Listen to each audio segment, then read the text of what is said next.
Topic है हमारा, अभी हम लोग पढ़ने जा रहे हैं reason for adoption of FPTP system in India. ऐसा क्या रीजन हो गया प्रभु कि हमें एफपीटीपी सिस्टम इंडिया में लाना पड़ा? हम लोग तो पीआर सिस्टम को भी ला सकते थे, तो क्या हो गया हमें एफपीटीपी सिस्टम को ही लाना पड़ा? ऐसा क्या रीजन था? तो इस चीज को हम लोग पढ़ेंगे, इस चीज के इस टॉपिक में। सभी से रिक्वेस्ट है आप जरूर वीडियो में बने रहिएगा अंत तक, और अगर आप नए हैं हमारे यूट्यूब चैनल पे तो जरूर लाइक और सब्सक्राइब करिएगा। साथ ही साथ अगर आपको इसका पीडीएफ नोट्स बुक की जरूरत है तो आप हमारी वेबसाइट विजिट करके उसे पा सकते हो। वेबसाइट विजिट करने का लिंक आपको डिस्क्रिप्शन में अवेलेबल मिलेगा। ओके, चलिए बिना देरी किए, बिना कुछ बोले हम लोग अब टॉपिक को सीधा स्टार्ट करेंगे। ओके, सो तो क्या है टॉपिक?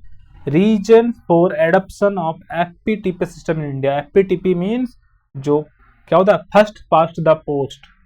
यह जो सिस्टम था जिसको हम लोग क्या बोलते हैं, पोलैरिटी सिस्टम। क्या बोलते हैं? Polarity system. इसे क्यों अडॉप्ट किया गया, क्या जरूरत पड़ गई थी इसे अडॉप्ट करने का? तो हम लोग जानते हैं कि हमारे यहाँ पर क्या होता है, हमारा जो भारत था पहले गुलाम था, पहले हम लोग आजाद नहीं थे। पहले जो ब्रिटिश था 200 सालों तक हमारे ऊपर राज किया था एज ए कॉलोनी। यहाँ का मटेरियल को उठा करके विदेश में बेचता था। तो India adopt the first past the post system for its simplicity. India क्यों इसे अडॉप्ट किया था? इंडिया ने इसे एफपीटीपी सिस्टम को इसीलिए अडॉप्ट किया था कि for its simplicity and effectiveness in a large and diverse country. क्योंकि इंडिया एक बहुत बड़ा कंट्री है और यहाँ पर बहुत डाइवर्स लोग भी पाए जाते हैं। मीन्स अलग अलग रिलीजन, अलग अलग caste, sub caste, culture, language, gender, colour, बहुत अलग अलग चीजें हैं इंडिया में, और काफी अलग अलग धर्म है, अलग अलग सब कुछ है। तो ये सारे डाइवर्सिटी को मैनेज करने के लिए इस तरह की चीज़ों को अडॉप्ट किया गया। क्योंकि एक छोटे से कॉन्स्टिट्यूंसी में क्या हो सकता है कि एक समाज के लोग आ सकते हैं, तो उस समाज के लोगों को उस समाज के लायक ही रिप्रेजेंटेटिव की जरूरत होती है। तो इसीलिए इस सिस्टम को यहाँ पर लाया गया था। तो the FPTP system is the straightforward making it easy for voters to understand. तो मैंने पहले ही बताया कि वहाँ के जो वोटर हैं, वहाँ के जो लोग हैं, वहाँ के जो पीपल हैं, उनको समझ में आना चाहिए कि आखिर ये होता क्या है। तो वहाँ के लोग ही नहीं उसे समझा पाएंगे। So as the vote for the individual candidate rather than the party. इसीलिए यहाँ पर ये प्रेफर किया गया कि यहाँ पर आप मेंबर को वोट करिए, रिप्रेजेंटेटिव को वोट करिए, ना कि किसी पार्टी को वोट करिए। So this system enables direct accountability as a voter know their local representative। और यह इसी के ऊपर यही अकाउंटेबिलिटी था कि वोटर्स भी जान पाए कि उनका जो भी कैंडिडेट है, जो भी रिप्रेजेंटेटिव हो, वो लोकल है, वो उनको समझ में आता है, उनकी बातों को समझ सकते हैं। सो एडिशनली और हम क्या बोल सकते हैं, FPTP often result in a majority in the legislature, facilitating stable government formation. और वो स्टेबल गवर्नमेंट की फैसिलिटेशन करती है। It encourage the social group, और सोशल ग्रुप को भी इंकरेज करती है to unite at the local level, discouraging community exclusive parties. ये सबको क्या करती है, डिस्करेज करती है।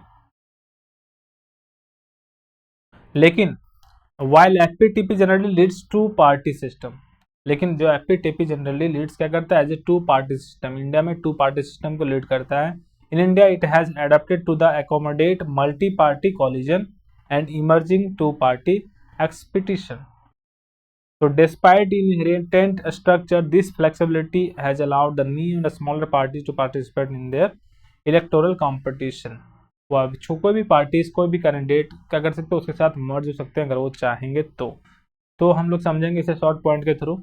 इंडिया में क्यों क्यों इसे अडेप्ट किया गया, आया बात आपको समझ में? नहीं आया तो आप इस वीडियो में बने रहिए और देखिए शॉर्ट पॉइंट को। शॉर्ट पॉइंट से आपको सारी बातें क्लियर हो जाएंगी। अगर आप हमारे यूट्यूब पर नए हैं तो आप जरूर लाइक करिएगा। साथ ही साथ मैं आपको एक जरूरी सूचना बताने जा रहा हूँ, एक ऑफर बताने जा रहा हूँ कि अगर आपको इसका बुक चाहिए, फिर पीडीएफ नोट्स, कोई भी चीज़ चाहिए, तो आपको वेबसाइट में सभी चीज़ें अवेलेबल मिलेंगी। वेबसाइट का लिंक हमने डिस्क्रिप्शन में दे रखा है, आप वहाँ से उसे ऑर्डर कर सकते हो। अभी का जो प्राइस है वो काफ़ी मिनिमम रखा गया है, और आपके एग्जाम पॉइंट ऑफ व्यू से यह काफ़ी बेहतरीन नोट्स, पीडीएफ जो भी मान सकते हो ये है। ओके, तो चलिए बिना देर किए हम शॉर्ट पॉइंट से इसे समझने का प्रयास करते हैं। So simplicity and voter understanding the FPTP. क्या होता है कि जो एफपीटीपी सिस्टम था वो काफ़ी सिंपल था एंड वोटर अंडरस्टैंड कर सकते थे, क्योंकि एफपीटीपी में क्या होता था, छोटे छोटे कॉन्स्टिट्यूएंसीज में पूरे देश को बांटा जाता था। So FPTP is easy to understand in the participating, उनमें पार्टिसिपेट करना आसानी था। डायरेक्ट कैंडिडेट सिलेक्शन, उसमें डायरेक्ट कैंडिडेट को हम लोग चुनते थे। Voter choose individual candidate ensuring the accountability. और साथ ही साथ तीसरा पॉइंट हम लोग बोल सकते हैं कि मेजोरिटी फॉर्मेशन होती थी उससे। FPTP tends to create clear majority in the legislature for the stable government. Stable government के लिए मेजोरिटी सबसे बड़ी बात होती है, और एफपीटीपी सिस्टम में यह चीज़ें होती थी। इनकरेज सोशल यूनिटी, साथ ही साथ वो इनक्रेज करते थे सोशल यूनिटी को। डिस्करेज कम्युनिटी एक्सक्लूसिव पार्टीज को। Accommodation of multi party collision, और मल्टी पार्टी कॉलिजन को भी क्या करते थे, एकोमोडेट करते थे। मतलब होता है इसका डिस्पाइट इट्स स्ट्रक्चर, उसका कितना बड़ा पार्टी है कितना छोटा है उस पर वो देखते नहीं थे, वह बस क्या करते थे, उसे अपने में अपने से छोटे और अपने से नए पार्टी को वो उसमें जगह देते, अपने एरिया में उसे जगह देते थे। तो ये टॉपिक था हमारा why India, why the need India adopt this system, FPTP system. तो आई बात समझ में, अगर आ गई है तो आप जरूर लाइक करिएगा, साथ ही साथ अगर नहीं आई है तो कमेंट्स करके हमें ज़रूर बताइएगा, और अगर आप नए हैं तो एक लाइक ज़रूर करिएगा। साथ ही साथ मैं आपको एक चीज़ बताना चाहता हूँ कि अगर आप इसकी बुक PDF नोट्स की ज़रूरत है आपको, तो आप हमारे वेबसाइट से इसे ऑर्डर कर सकते हो। कैश ऑन डिलीवरी में ये चीज़ें अवेलेबल मिलेंगी आपको, और वो भी कैश ऑन डिलीवरी। साथ ही साथ अमेजॉन और फ्लिपकार्ट नाम आप सुनेंगे, वहाँ पर भी चीज़ें आपको अवेलेबल मिल जाएंगी। ओके, तो ये क्लास हमारा, ये टॉपिक हमारा यहीं समाप्त होता है। आई थिंक टॉपिक समझने में आसानी हुई होगा आप